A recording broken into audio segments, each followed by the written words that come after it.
So here I decided to do a little video on what I've been working on here today. I got the micrometric precision key duplicator. A friend of mine, Kevin, got this for me a couple years ago. I've used it so much. I love it. I can't say enough good things about it, except for one, getting this axle to move. That was a pain in the butt.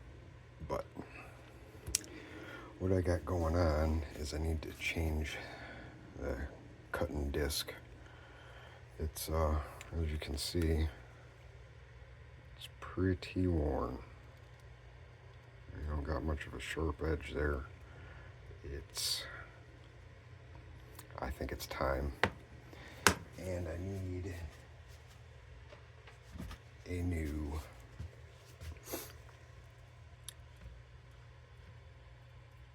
driving belt for here. Over time it's worn out, and I think it's time to replace it. If I'm going to replace the disc, I might as well replace this old belt here. So what you got to do if you have one or you ever come across this, there is a Allen key down in this hole right here that is 5/64. A 5/64 Allen key goes down in there, and it's pretty deep down in there, and that's what sets it there. And there's one on this side. Once you get that loose, get them both loose, and what happens is over time, dust and key particles just get crammed down in there. I had a heck of a time. I ended up having to look at a video. I'm like, what am I doing wrong here? I know there's an Allen key down there. It took me a while, but I finally got it, cracked it, and I still had to pound it back to get it to move because it's been there for so long. But you pound it a little bit, get it to move, and then all you gotta do is pull your axle right here until it comes all the way through. I'm not gonna pull it all the way through it. I just finally got it almost all back enough, and who knows when I'm gonna find the belt, so I don't want things falling apart. I'm gonna check the vacuum cleaner store tomorrow, because I bet you they'll have one at least close enough to go from here, the motor, to here.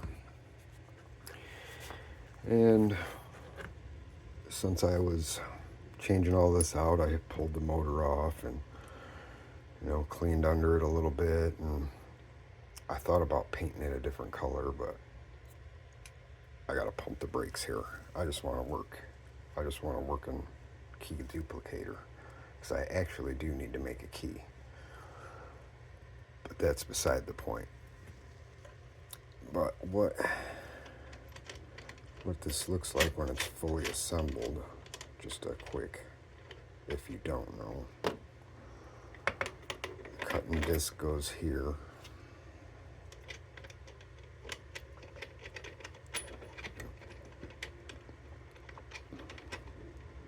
And this nut tightens the opposite direction.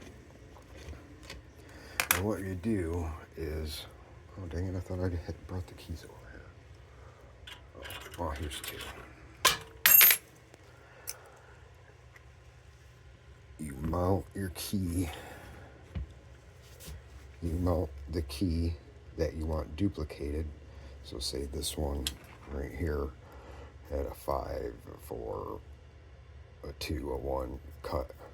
We'll just imagine that one is is there, okay? You want to open up this and line it directly up with your bow here. Oh wait, these are two different keys. Never mind. 1 second. I just had those keys. They were in my hand. Here they are. These are what I originally wanted to bring and show you. Because they're big, everybody recognizes them. And with my crappy lighting, you'll be able to see. I'll be getting some better lighting here soon. But this is obviously the bow of your key. You want to bump the corner, the edge of this up with right here.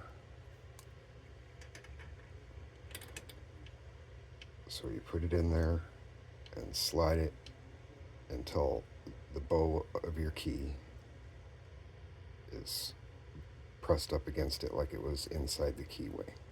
Correct. So this is the key we're copying. And say this is a blank key. We're going to do the exact same thing. We're going to bump the end of this clamp. We're going to bump it right up in there like it's going in the lock. Okay, so we got it all the way down in there. Bump it in to where it's tight, all the way pressed down. Get it nice and snug. And obviously this isn't going to line up perfectly. I can finagle it a little bit for demonstration purposes. Oh yeah, I got plenty of room. Okay. And what you would do is, here, let me, so you can see the original. Oh man, this tightens up perfectly to where it's right in the way of the camera. Dang. Okay, so what we'll do is we'll prop it up. That'll make it a little better. Obviously, I wasn't planning on making a video tonight, but I just thought you guys would be interested in it. So you want to, the key that you're copying, you're going to want to bring the edge of your guide here to the bow just like we did on the bottom here. So on the bottom we bumped it there. Now we're going to bring this edge here because it's in the exact same spot. This key over here is in the exact same spot. So what you do is you line it up with that bow.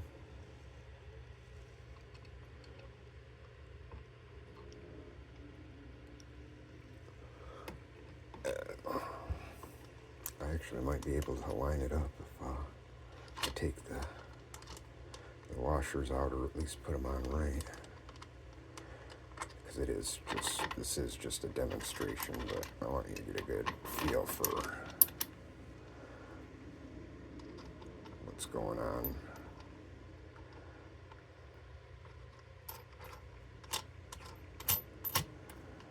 Okay. So we bring our bow up and we line it up with right there. Let's see if I get a little bit better light on this.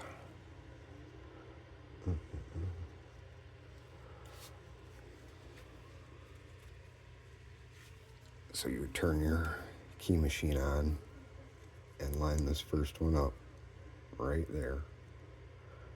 And see, it's in the same spot here.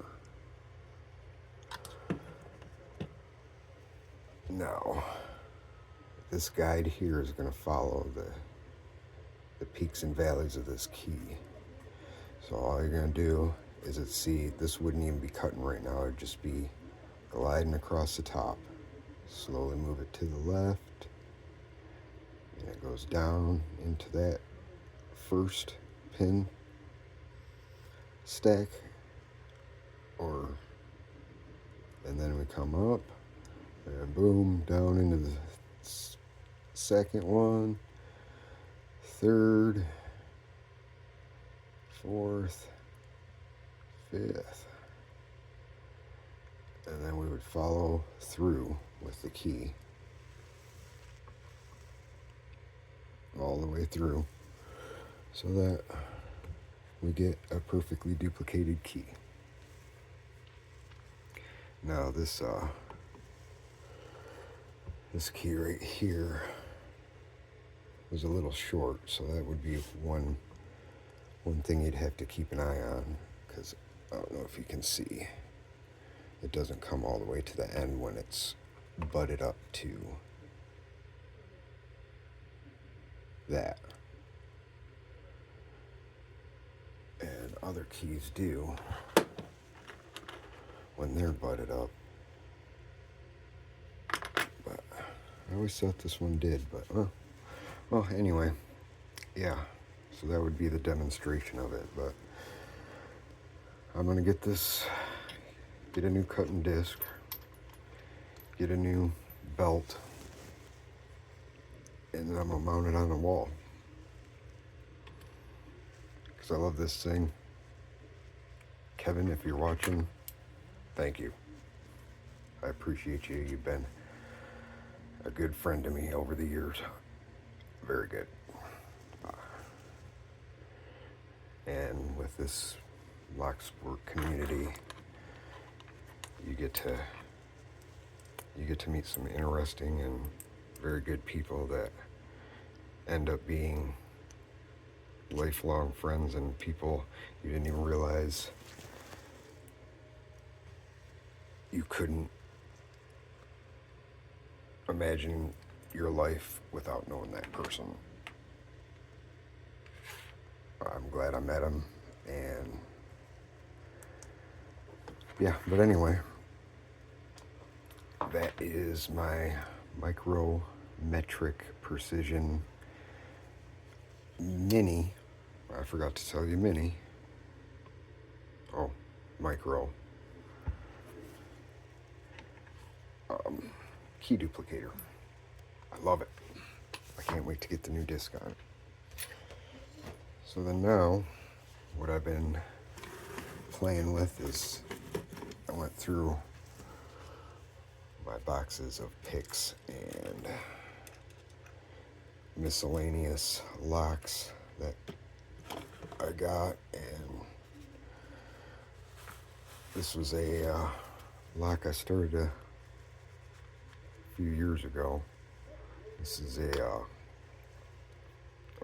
what's it called? Where I'm drawing a blank, it'll come to me in a second. But you have a key that the bank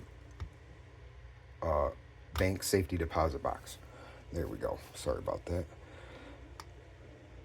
So the bank would have a key, and then you get a key. And I don't have any of my other ones here that I could show you, because this is partially already taken apart.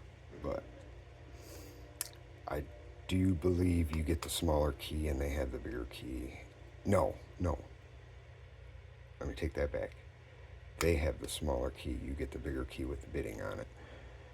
And when you want to go get your something and put something in or take something out of your safety deposit box, you talk to the banker and somebody will take you back, and the bank has the key to this part of it. It's dual custody, and then you have this part, and they got to put their key in, turn it, and then you got to put your key in and turn it. And right now the locking pawl is back. It's pulled in because it's holding my everything together in there right now. But I just thought it'd be cool to, even though I don't have keys for it, I do have them, just not with me. But I wanted to pull it apart and look at it I haven't dug too deep into these, not wafer locks, but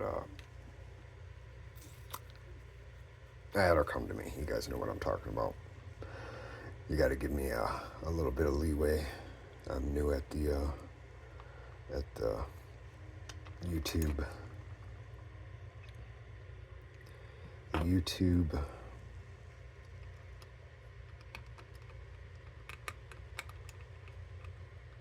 thing here, and a few years ago I was in a motorcycle accident and I had a TBI, a traumatic brain injury, so I get stuck every once in a while and I forget things,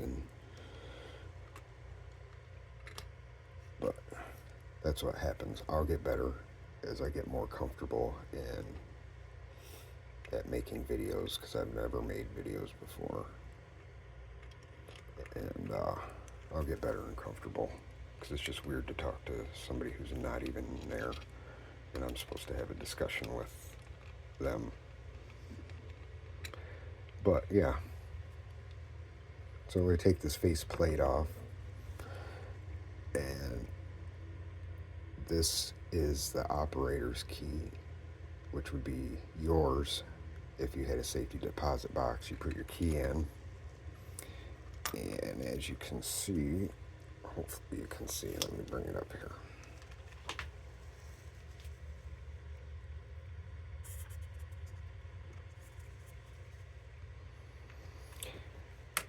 As you can see, your key and your bitting would go down in here, fit in, and interlock with this lock pawl down here, and move each one of these plates.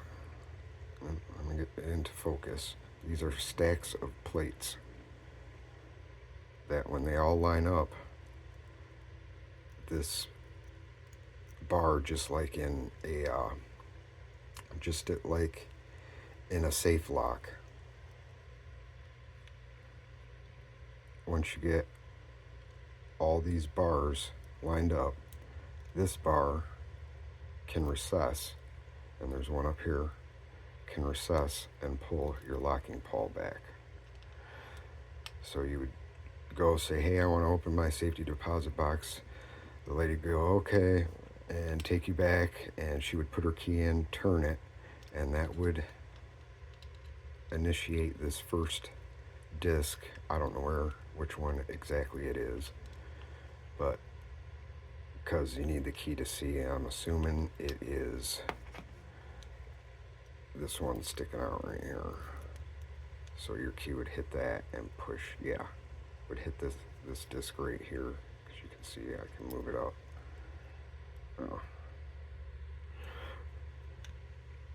But that would initiate this whole stack of discs. I don't know if I want to call them discs. I know there's a fancy term for it, and they're definitely not disc detainers, and they're definitely not wafers. This whole stack to move up and align with this locking pawl, because this one is holding your stack down. With this holding this stack down, it can't get in. This locking pawl cannot get in to your stack to slide back the lock. And if you can see, let me see, I've got to get better lighting. Each one of these has a spring on the top of it, and it's putting pressure down on these discs. So when these pawls get slid back out, the spring's up here. I got real quick. Push it down. So I was like, I never really totally disassembled one of these yet, and I really want to see it down to its bare bones. So since that popped and everything, let's get into it, and I'll show you how I started making it so I know where each of these stacks go. Oh, and see, there's this locking pawl, so your key and the bidding of your key would sit right here and push on each one of these, whatever coordinates with opening the lock. And when they all line up and you pull it back, this pawl at the bottom hits the very last one and does most of the work to pull this back with this little fin right here. But okay, let's get those out of the way and set it back to where we were.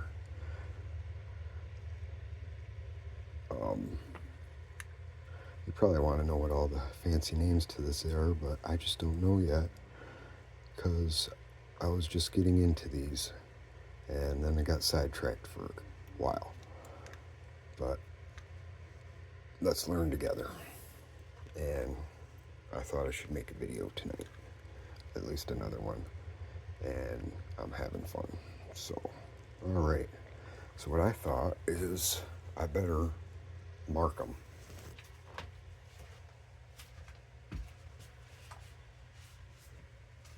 So I started marking them, as you can see, and I have terrible handwriting, but this is a very top disc, and I put 1R because it hooks on the right side of it. It actually hooks on both sides, but you get the gist. So I guess let's start taking each one of these apart one by one and see where we go, because I'm really curious to see the very bottom here where everything lines up, and I want to put this together and run a screw through the middle. And if I put a screw through here in the middle and a screw through what you're going to see here is another hole, that these are two separate stacks.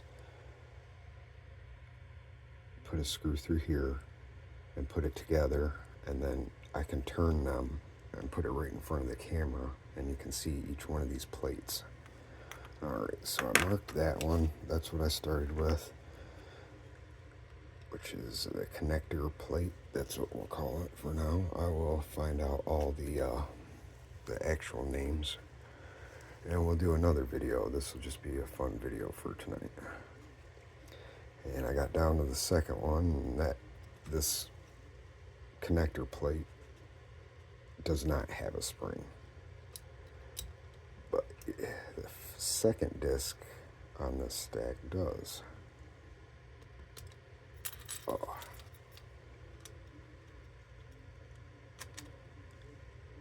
And it's so hard to look over this phone and pull little tiny things apart.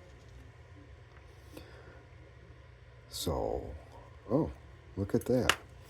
Didn't know that. That's something interesting we can learn together. So the first one doesn't have a spring. That's the connector plate. The second one on the back stack of plates does not have a spring. But the third one does. I wonder if these springs align with each notch on the bidding of the key.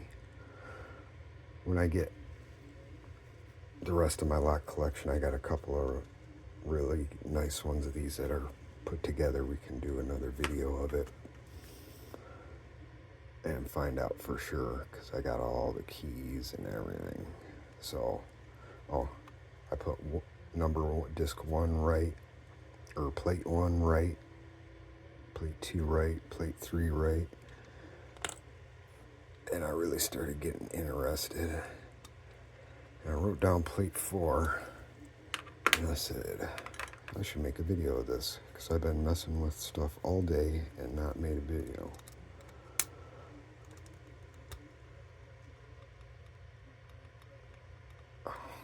is not helping. Oh, there it goes. So let's move plate 1 over here, right, because it connects to both. And it doesn't have a spring, but I don't want to confuse you guys with that one and the rest. So the actual plate 1 on the back stack does not have a spring. The third one does. The fourth one does not. Let's see, this one does. So bring her up here and right 5, right. So it's no spring, spring, no spring, spring. I think I'm seeing a pattern here. So every other one's got a spring. I bet you these, I guarantee you, this is where the key number 3 and 5 are where the key interacts with it, because look at it's a different bitting, because your actual key would be your actual key bitting would be hitting like this, and these are just flat. 2 and 4, 3 and 5 both have a spring and have a different key bitting, so I guarantee the ones with the springs. And this just happens to be every other one. I don't know if that's the way it goes or if it changes at any time, but I guess we'll see. So we're at 5 right and 6 right, and the pattern goes on.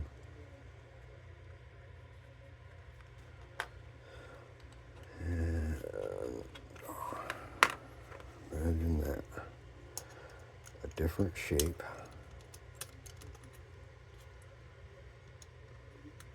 And a spring.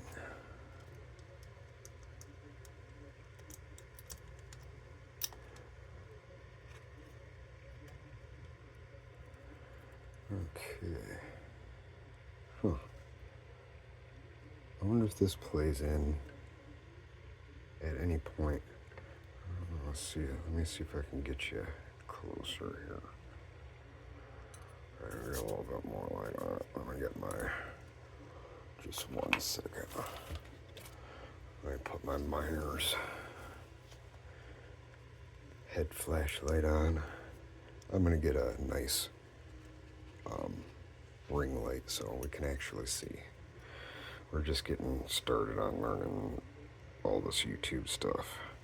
But number 7 is what I'm gonna assume is a key pin, but it has some kind of indentation here. Now, I don't see that on any other one. Oh yeah. I guess that one has it, but this one is on this side. This is the first one I've seen with that indentation on this side. Okay, let's see if 6 has it. No. 6 doesn't have it. 5 has it on the opposite side. 4, nothing. 3, nothing. 2, oops, shit. 2, nothing. And that's nothing. So we got 2. I bet you this is some kind of false gate. That's my assumption. I'm sure people are out there screaming, "You idiot, I know it's a false gate and you don't know what you're doing." You're right, I don't. That's why I wanted to do it. I don't know much about these locks because I was interested in other ones, and when I got the chance to start collecting a few of these, better move this one. Okay. Well, extreme. zoom in. But I'm assuming this is some type of false gate. If anybody knows, put it in the comments. Let's learn together. Because there's got to be one other person out there that isn't very versed in these, and I know the name of it. It's right on the tip of my tongue. But when we do a video that isn't just a spontaneous thing, I'll have everything written down and know. But I just wanted to do a spontaneous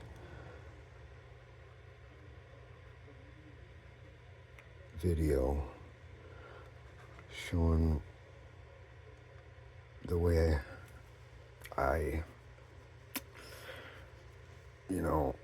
attack a problem of a lock. These locks, I don't know. I'm sure I could pick it because it's just a smashed pin tumbler. It works similarly to a pin tumbler or a dimple lock, but just a little bit different. So we're going to learn together, and then when I get my other ones and I am more fully knowledged on this type of lock, I'll have all the answers for you and do one of them fancy let's pick it and gut it. Well, this one was a piece of junk. It was missing the plate, the number plate. There's a number plate that goes over this, I know that much. And I do believe it was missing some screws too, but I do believe it's missing one other part, but I can't say for sure. I want to say that was other thing, because the guy threw it in the trash when I went to the place to buy these. I bought 6, 7 of them. An old bank was closing down, and they were cutting them out, and I was like, why don't we just take the doors off? Because these are just on the back of the doors, and the doors are pretty heavy for such a little, most of these little safety deposit boxes are not very big. They're, roughly the size of this. This is like a medium-sized one right here. Let's see if we can get, because that means nothing to nobody. Let's see. Let's measure it so we have some kind of frame of reference. I got it right here. So most of them I have seen, this is a medium size, and then they got one size bigger. But I was taking the ones that were half this. So it was just a rectangle, not a square. So we got about 7.5, 7.5 inches by 7, whatever. But that was about a medium-sized safety deposit box. But you could open the door, and once it was open, you lift the door off the hinge, and then you take the whole door, and it's got the number on it. And I actually, in a place I was living at, in the garage, it was an old salt block house, an old brick house. And the garage was, it held up. I wasn't in danger in there, but some of the bricks were a little wore out, so I chiseled it out and filled it in with mortar, and I put one of these safety deposit box doors on there, and it was cool. It's probably still there today, but I had the number on it, and I had 2 sets of keys. I don't know, it was pretty cool. I like to do stuff like that. I'll make wall safes and all kinds of stuff, but we'll get into that at a later date.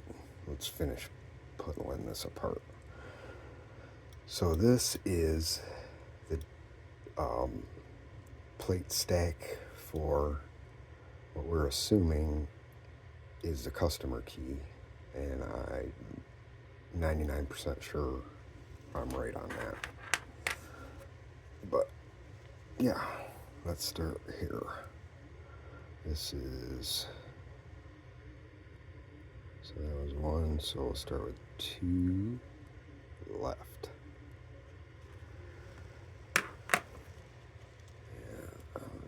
And this first one, just like the back stack there, has a spring on it. And let's see if maybe if we push the locking pawl out, and drop these plates, if maybe they're not going to pop off in my face here. Yeah, that's good. Relieve the tension. So now we got no tension on there. This is plate 2 of the left side, or no, 3 of the left side, because our retaining plate is number 1. 3 left. Let's check and see if there's any. Oh yeah, check this out. Whoa, I bet this has to be some kind of gate, like part of the key. Like, see how that's rounded in my little tip there? Part of the key sweeps under it. I don't know. We're gonna find out. But this is starting to get interesting. And then we got 3. I already marked it. 3 left. I apologize for my shaking. I was in a motorcycle accident and I got a traumatic brain injury, and on top of that I shake because I have a neurological disorder. I think it's called familiar tremors or familia tremors. My whole family has it. Well, they all did. There's really just my kids left and my brother, but it was on my mom's side, and my brother has a different mom, so they don't have it, so I'm just the shaky one, and my sister. But number 4 left. Let's see if it has. Oh yeah. So this one, every one of them has a spring, and so far every one of them has this half moon cutout. Interesting. And now that I'm looking at it, I'm thinking,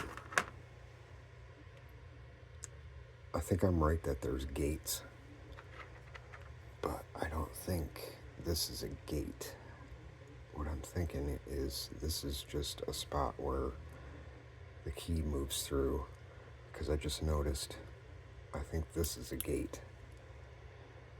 See, it would like catch on this locking pole right there, and that would be the gate, and that's the true gate. So I think this is just carved out for the bidding of the key. Okay, that's 4 left. So interesting, the side that we're assuming is the customer side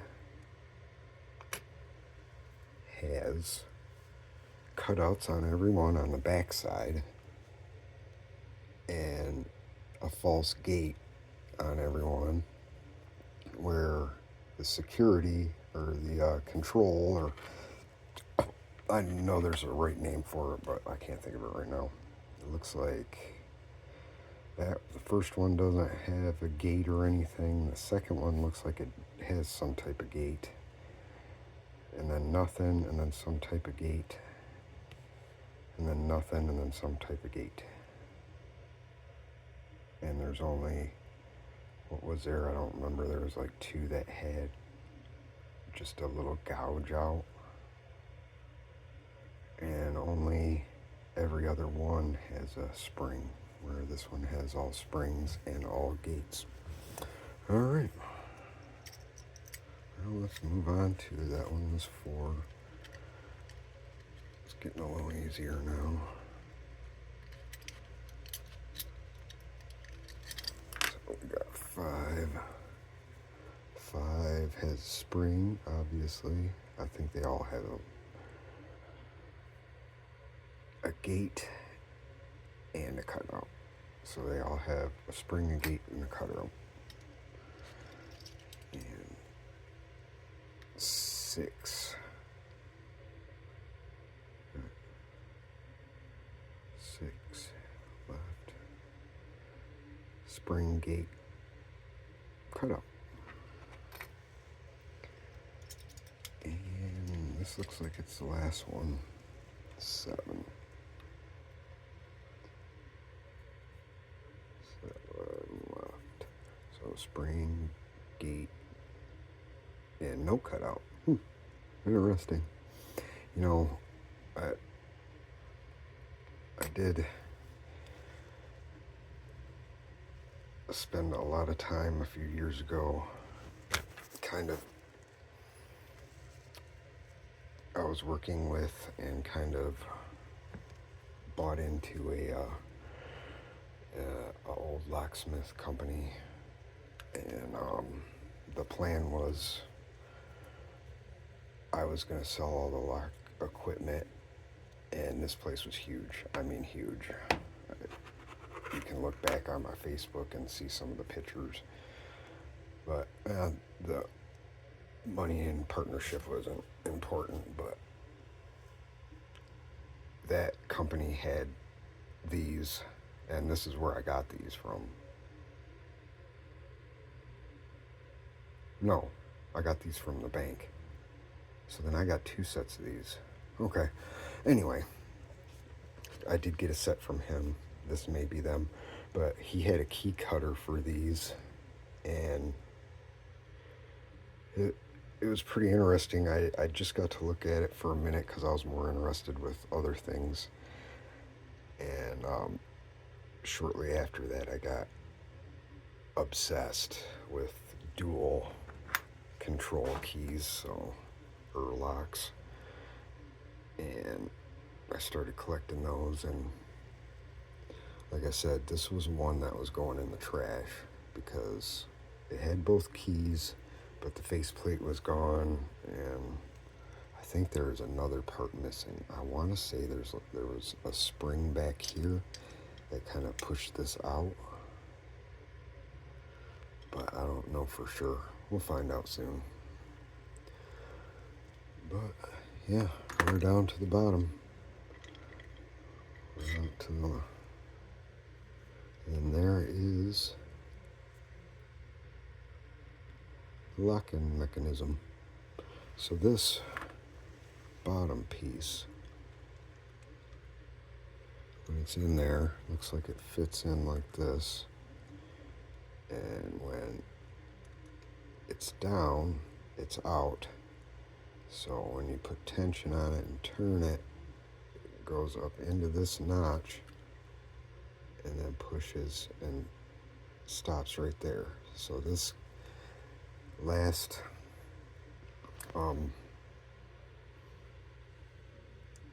knob right here works the whole locking pole. All right.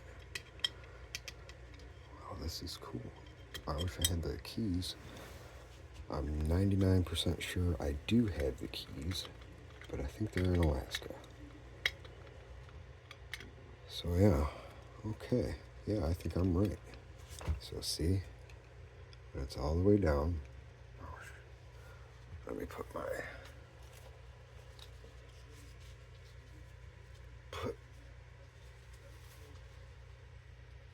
my miner's helmet back on. Okay. So this is how it sits. Locked it with all your goodies inside.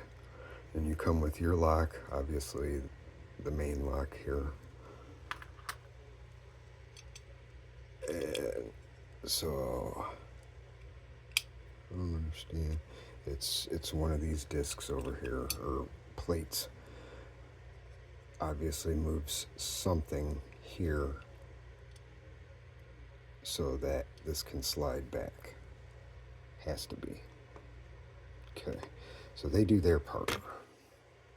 Then you come in and you got your key and the cylinder here. The key cylinder has a detent. Well, the locking paw has the detent that the key interacts with. See, closed, open.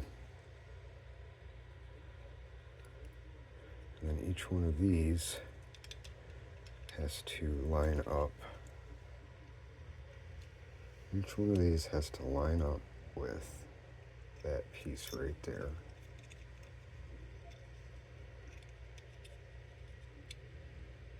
And that's where your key bitting would come in, right here.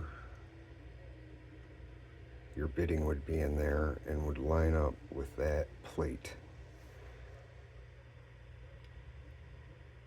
And you would turn your key and it would lift it to that point right there. Oh. Turn your key and your bitting would lift it to that point right there where it slides into the jaws there. And keep going till it made a full half turn, or maybe even a turn and a quarter. And yeah. Okay. Well, now I'm going to put this back together. Sure, nobody wants to watch that and listen to me ramble aimlessly. But, yeah. That is a safety deposit box, dual control, safe lock. And that's how you tear it apart. And if you want to put it back together, want to know how to put it back together, just watch this and rewind. Alrighty. Peace out.